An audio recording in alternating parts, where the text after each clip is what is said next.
Question آیا جی کہ کیا سنی شیعہ کا نکاح درست ہے؟ اس میں میرا سوال ہے، وہ مولانا مودودی رحمہ اللہ سے نا کسی نے، اچھا مددی گل ہے، مولانا مودودی رحمہ اللہ سے کسی نے پوچھا کہ جب کئی صحابہ نے یزید کی بیعت کر لی تھی تو حسین علیہ السلام نے بیعت کیوں نہیں کی؟ ٹھیک ہے، ان کو کیا مسئلہ تھا، وہ بھی کر لیتے۔ آئے ہائے ہائے، مودودی صاحب نے اینٹی وینم دیتا، انہوں نے کہا جب حسین نے بیعت نہیں کی تھی تو باقیوں نے کیوں کر لی؟ وارث رسول تو حسین تھا۔ میں آپ سے یہ سوال پوچھتا ہوں کہ جب حسین نے بیعت نہیں کی حضور کے بچے نے، باقیوں نے کیوں کر لی؟ میرے کو تو بات ہی پوچھو نا کہ باقیوں نے کر لی سی تے حسین نے، میں تو پوچھنا جو حسین نے بیعت نہیں کی تھی باقیوں نے کیوں کر لی؟ اے پھکی جواب ہے، کیا زبردست جواب ہے۔ ٹھیک ہے جی، تو ہوں سوال تو ریپیٹ کرو، ہوں تو یاد کیا ہے سنی شیعہ کا نکاح درست ہے؟ ہاں، اس کا بھی میں پھکی والا جواب دیتا ہوں کہ سورہ المائدہ کے اندر آیا ہے کہ اہل کتاب کی جو عورتیں ہیں ان کے ساتھ مسلمان مرد شادی کر سکتے ہیں۔ اہل کتاب یہود و نصارہ شرک بھی کرتے تھے، لیکن اللہ نے ان کو بینیفٹ آف ڈاؤٹ دیا کہ یہ پیغمبروں کے ماننے والے ہیں، اور نبی علیہ السلام کے زمانے میں بھی مشرک تھے، ان کے شرک کو ایڈریس کیا گیا۔ قرآن نے کہیں یہ نہیں کہا جو شرک نہ کرتا ہو یہودی اور عیسائی اس سے کر لو، نہ، بت پرست کے ساتھ منع کیا، اور جو اہل کتاب مشرک ہے اس کے ساتھ اجازت دے دی، اور اجماع امت ہے، کسی کا بھی انکار نہیں ہے۔ تو یہودی اور عیسائی عورت کے ساتھ مسلمان مرد کی شادی ہو سکتی ہے؟ ہو سکتی ہے۔ تو میں اگلا سوال پوچھتا ہوں کسی سنی سے کہ اگر یہودی اور عیسائی کی عورت جو تمہارے نبی کو وہ کہتے ہیں کاپی رائٹس کا مقدمہ کریں گے، اس نے جھوٹا پیغمبری کا دعویٰ کیا ہے نعوذ باللہ، جو نبی علیہ السلام کے گستاخ ہیں ان کی عورتوں کے ساتھ تو شادی ہو رہی ہے، اور نہ صرف گستاخ ہیں بلکہ ان کو نبی مانتے ہی نہیں ہیں، تو شیعہ کیا نبی علیہ السلام کو نہیں مانتے؟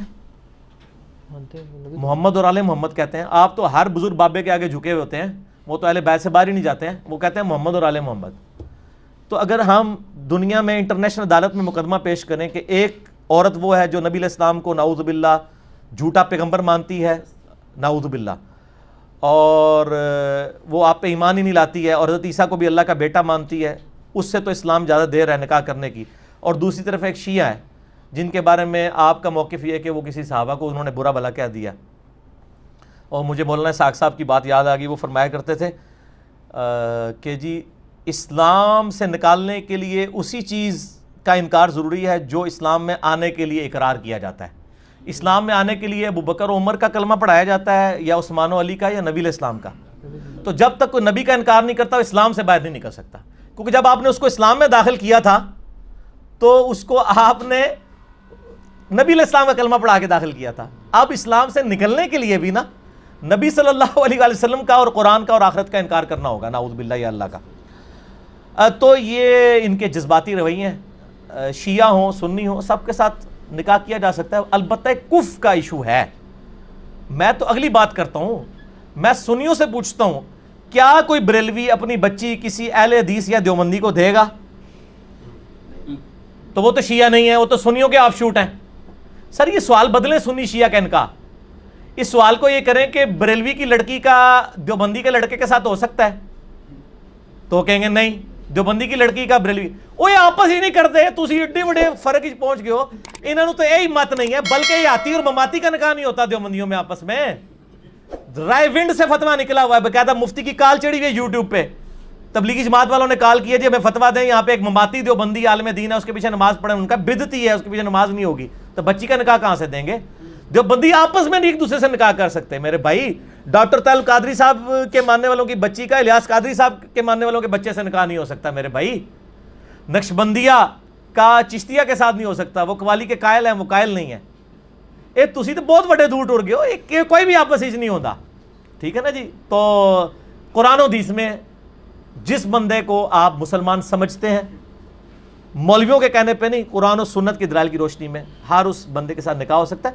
باقی کفر آپ دیکھیں، آپ اگر سمجھتے ہیں کہ ہم سنی ہیں، سنیوں کے ساتھ زیادہ کمفرٹیبل ہیں، تو بلکہ سنیوں کے ساتھ کیا وہ تو اپنے فرقے کے ساتھ کمفرٹیبل ہوتے ہیں۔ یہاں پہ کئی اہل حدیث مولویوں نے لیکچر ریکارڈ کرائے ہیں کہ جی اپنی بچیاں جو ہیں وہ حنفیوں کو نہ دیں، ٹھیک ہے نا۔ وہ تو اہل حدیث حنفی کا بھی نکاح نہیں ہوتا، لیکن بڑی حیران کن بات ہے کہ ٹی وی پہ سنی شیعہ کنفلکٹ کو اجاگر کیا جاتا ہے تاکہ امت لڑے، ورنہ ریالٹی ان مولویوں کی یہ ہے کہ اہل حدیث اور بریلوی دیوبندی بھی آپس میں شادی کرنے کے لیے تیار نہیں ہے، ٹھیک ہے، لہذا سوال ہی جعلی ہے۔ اچھا یہ آپ نے کف کی بات چھڑی ہے تو اس میں پھر سادات کا بھی مسئلہ کور کر دینا. ہاں سادات کے بارے میں میرا موقف وہی ہے کہ سادات بھی اس امت سے اور غیر سادات کے ساتھ ان کی شادی ہو جائے گی, کوئی اس کے اوپر نہیں ہے. اچھا ایک علی بھائی ایک چیز آپ سے کلیئر کر لوں, بعض علماء یہ بات بھی کہتے ہیں کہ یہ جو حکم ہے نا کہ آپ اہل کتاب سے شادی کر سکتے ہیں, یہ آج کے اہل کتاب اس میں شامل ہی نہیں میں نے بتایا وہ علماء کا موقف شاذ ہے. نہیں کوئی غلط ہے. اچھا یہ صحیح بخاری میں حضرت عبداللہ بن عمر کا بھی موقف ہے. اچھا ہاں لیکن امت نے نہیں قبول کیا, یہ جعلی موقف ہے.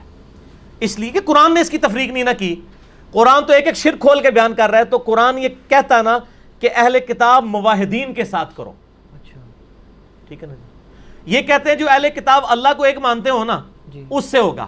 ہم ان سے یہ پوچھتے ہیں کہ جو اہل کتاب اللہ کو ایک مان رہا ہے لیکن نبی علیہ السلام کو جھوٹا پیغمبر مان رہا ہے, تو آپ کی غیرت گوارا کرتی ہے؟ ہاں لیکن غیرت نہیں گوارا کرتی, لیکن آپ بھی مسئلہ مانیں گے کہ شادی ہو جاتی ہے, تو آپ کا مسئلہ تو پھر وہیں پہ ہے. اللہ کو ایک مان بھی رہے ہیں تو نبی علیہ السلام کو تو وہ جھوٹا کہہ رہے ہیں نا. یہ آپ نے جو بات فرمائی نا, اس سے ایک سوال میرے ذہن میں آ گیا جو غالباً غامدی صاحب سے کسی نے کرنا تھا, میں نے سنا تھا, کوئی صحیح یاد نہیں آ رہا کس نے کیا, کہ جی یہ تو آپ بتائیں کہ جب آپ یہ کہتے ہیں کہ جب ان سے شادی جائز ہو جاتی ہے, جائز ہے صاحب کے نزدیک آپ فرما رہے ہیں, تو وہ کہتے ہیں کہ جی پھر ساتھ یہ بھی حکم ہے کہ ان کو دوست نہ بناؤ, تو بیوی کے ساتھ کیا نفرت رکھ کے نہیں. یہ سوال کسی نے کیا. چلے میں آپ کو یہ ایڈریس کر لیتا ہوں, اس کے بعد آپ کو کوئی اجازت نہیں اس سے ہٹ کے سوال کرنے کی, کیونکہ پھر آپ اور طرف چلے جاتے ہیں. جو لوگوں کے سوال ہیں نا وہ ہمیں گالیاں کھانی پڑتی ہیں. 3 ہفتے سے پرچیاں پینڈنگ ہیں اور آپ نے بیچ میں اپنا جو ہے نا وہ معاملہ سوال سے ضمن آ گیا. نہیں ضمن نہیں نہ کرنا, آپ کو منع کیا تھا نا میرے بھائی, لوگوں کی حق تلفی ہو رہی ہے نا, یہ کام نہ کریں آپ. ٹھیک ہے, اپنا مطلب نہ نکالیں نا آپ. مسئلہ یہ ہے کہ یہود و نصارہ کے ساتھ دلی دوستی منع ہے. قرآن میں کہیں نہیں آیا کہ یہود و نصارہ کے ساتھ دوستی منع ہے. دلی لگاؤ نہیں ہونا چاہیے, اور دلی لگاؤ ایسا لگاؤ جس میں آپ اسلام سے ریلیٹڈ کوئی راز اس کے سامنے کھول دیں. اور یہاں تو لوگ بیویوں سے تنخواہیں چھپائے بیٹھے ہوئے ہیں, مسلمان بیویوں سے, وہ تو کسی نے نہیں پوچھا کہ تنخواہیں کیوں چھپائی ہوئی ہیں.